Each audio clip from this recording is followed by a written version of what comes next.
Navan Kaputri NIM 20510101005. Di sini saya akan menjelaskan tentang teori motivasi manusia, yaitu yang pertama tentang kebutuhan fisiologi. Kebutuhan yang biasanya diambil sebagai titik awal teori motivasi. Dua baris penilaian baru-baru ini membuat perlu untuk merevisi kebiasaan adat kita, yaitu yang pertama pengembangan konsep homeostasi, yang kedua temuan bahwa nafsu makan. Harus dijuga lagi bahwa setiap kebutuhan fisiologi dan perilaku penyempurnaan yang terlibat dengan profesi sebagai saluran untuk semua jenis kebutuhan. Kebutuhan fisiologi ini adalah yang paling utama dari semua kebutuhan. Motivasi utama adalah kebutuhan fisiologis daripada yang lain, yaitu seseorang yang kurang makan, keamanan, cinta, dan harga diri kemungkinan besar akan lebih lapar akan makanan daripada hal lainnya. Ciri khas dari kebutuhan fisiologis yaitu hidup itu sendiri cenderung diartikan sebagai makan. Jika kebutuhan fisiologis relatif terpenuhi dengan baik, maka muncul seperangkat kebutuhan baru, yaitu kebutuhan keselamatan. Dapat kita kategorikan sebagai kebutuhan yang sama dengan kebutuhan fisiologis. Organisme mungkin sama-sama didominasi sepenuhnya oleh mereka yang mungkin berfungsi sebagai pengatur perilaku yang hampir eksklusif.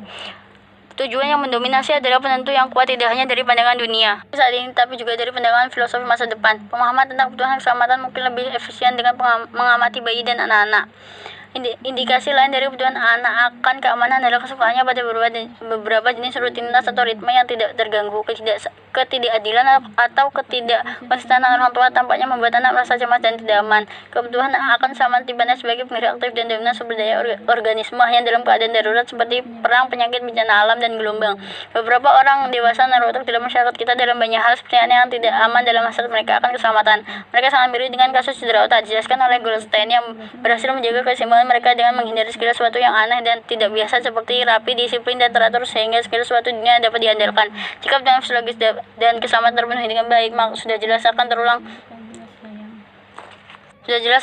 dengan pusat baru ini, yaitu maka akan muncul kebutuhan cinta dan kasih sayang dan rasa ingin memiliki. Paling umum ditemukan dalam kasus ketidaksesuaian dan psikopatologi yang lebih parah, yaitu cinta. Poin ini adalah cinta tidak identik dengan seks dapat dipelajari sebagai kebutuhan fisiologi murni. Biasanya perilaku seksual memiliki banyak hal, artinya ditentukan tidak hanya oleh kebutuhan seksual tapi juga oleh kebutuhan lain. Yang utamanya adalah kebutuhan cinta dan kasih sayang. Juga tidak boleh diabaikan adalah kenyataan bahwa kebutuhan cinta melibatkan baik memberi dan menerima cinta. Harga semua orang dalam masyarakat kita dengan beberapa keturunan patologis memiliki kebutuhan yang keinginan evaluasi yang stabil berdasarkan kuat biasanya tinggi terhadap diri mereka sendiri. Untuk harga diri yang kami maksud adalah prestasi dan rasa hormat yang lain.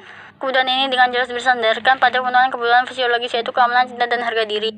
Kepribadian psikopat yaitu contoh lain dari hilangnya kebutuhan cinta serta yang permanen. Karakter kebutuhan yang tidak disadari, berbagai motivasi perilaku, peran kebutuhan yang memuaskan. Dia adalah hewan yang selalu menginginkan. Biasanya kepuasan keinginan ini tidak eksklusif. Rata-rata anggota masyarakat kita paling sering merasa puas bagian dari sebagian yang tidak puas dengan semuanya keinginannya yang tercapai. Prinsip hierarki. Itu tadi penjelasan dari saya. Wassalamualaikum warahmatullahi wabarakatuh.